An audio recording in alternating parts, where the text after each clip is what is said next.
આત્માનો ઉપયોગ એટલે જાગ્રત વ્યવહાર પૂર્વકનો જાગૃતિ વ્યવહાર પૂર્વકનો હોય તેનો આત્માનો ઉપયોગ કહેવાય. પછી શુભાશુભ વ્યવહાર હોય તો એ આત્માનો ઉપયોગ, પણ જાગૃતિ પૂર્વક તો. અને શુદ્ધ વ્યવહાર હોય તે જાગૃતિ. પેલો શુદ્ધ વ્યવહાર એ અનુભવ સહિત નો વ્યવહાર છે, પેલો આત્માના અનુભવ સિવાયનો વ્યવહાર છે. પણ આત્માનો સ્વીકાર કરેલો છે ત્યાર પછી જાગૃતિ આવે. આત્મા છે અને તે નિત્ય છે, તે કર્મો કરતા છે, ભોગતા છે, એવું એને ખ્યાલ હોય તેને એ જાગૃતિ ઉત્પન્ન થાય. અને આત્મા કરતા છે એવું માને ત્યાં સુધી આત્માનો અનુભવ થાય નહીં. અને આત્માને કરતા બધા સાધુઓને માનવું જ પડે. શું કહ્યું? કરવાનું રહ્યું એટલે માનવું જ પડે. હે, કરવાનું છે એટલે કરતા થવું પડે ને.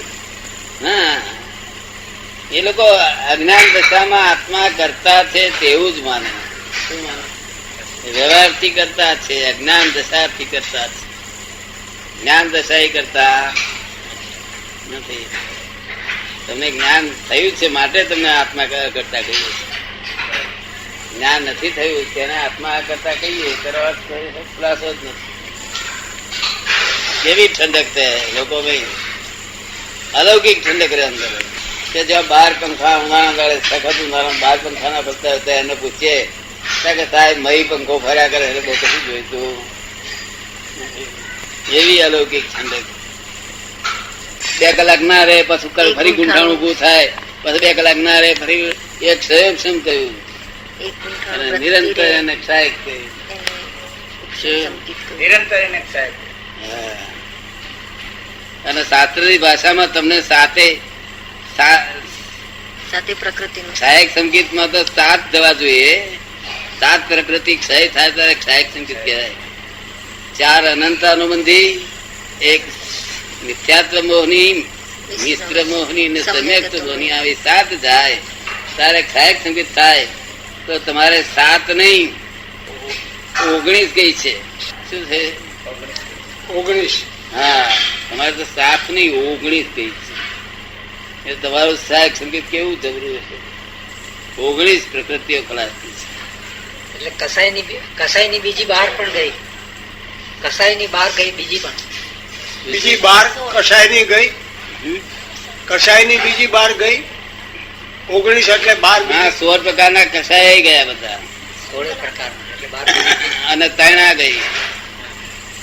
જો કસાય 16 પ્રકારના. 16 પ્રકારના ગયા. 9 પ્રકારના છે તે નો કસાય રહ્યા. નો કસાય, નો કસાય. કસાય તો જેને નો કર્મ કહેવામાં આવે છે. સંજોલન તો 10મા ગુણ એના નો કસાય. નો કર્મ તો જુદી વસ્તુ છે, પણ નો કસાય 12મા મૂકે છે. એટલે હાસ્ય, શોક, ભય, જુગુપ્સા. જો આ ભય તે કેવો આત્માથી ભય નહીં, દેહ ભડકે કે શું કઈક બાર થાય ને દેહ ભડકે, આત્મા ના ભડકે. હાસ્ય, શોક, ભય, જુગુપ્સા, પુરુષ વેદ, સ્ત્રી વેદ, નપુંસક વેદ, એ વેદ ની રહ્યું. શું તને સજબડે ને આ બધું રહ્યું. દાદા ગુણસ્થાન જ કયું આવે? 16 19 કસાય જાય. ક્ષાયક સંકેત કૃષ્ણ ભગવાન નું દશા. ફક્ત તમારું જ્ઞાન કૃષ્ણ ભગવાન પોતે પાસ થઈને કર્યું છે. તમે છે તે પ્રાપ્તિ સીધી કૃપા પ્રાપ્તિ કર્યું એટલે તમારે નિકાલ કરવાનું બાકી ઘણું રહ્યું છે. ત્યાં સુધી એનો સ્વાદ નથી આવતો. હે, ત્યાં સુધી એનો સ્વાદ નથી આવતો. સ્વાદ તો એટલો જ આવે કે સંસાર દુઃખ નો અભાવ થાય. જગત આખું શું ખોળે છે? સુખ. સંસાર નું દુઃખ અડે નહીં એને જગત સુખ કે છે. શું કે છે? સંસારનું સુખ દુઃખ ન અડે. એ દુઃખ નો અભાવ વર્તે છે આપડા બધામાં. શું આ સુખ નો સદભાવ ક્યારે થાય? કે ફાઇલો નો નિકાલ થઈ જાય ત્યારે, અમુક પ્રમાણમાં, ત્યારે સ્વાભાવિક સુખ નો સદભાવ શરૂ થાય. શું તે પણ સંપૂર્ણ થાય, દેહ છૂટે ત્યારે સંપૂર્ણ સ્વાભાવિક સુખ નો સદભાવ.